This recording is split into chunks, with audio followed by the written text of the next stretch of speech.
Hi, this is Mike Callahan, Dr. FileFinder, and welcome to your Butterscotch.com Technology Breaking News Update. Google has announced the release of a news reading service called FastFlip.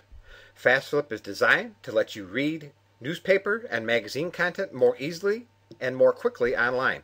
When you find a story you want, just click on it. You can move forward and backward through the articles by clicking on the arrows. You can click over here on the side.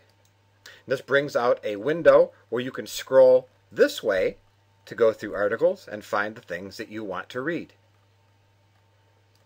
Click here, and now that article will be placed on the page. At any time you can click go back to the front page. You can also click to read the full story.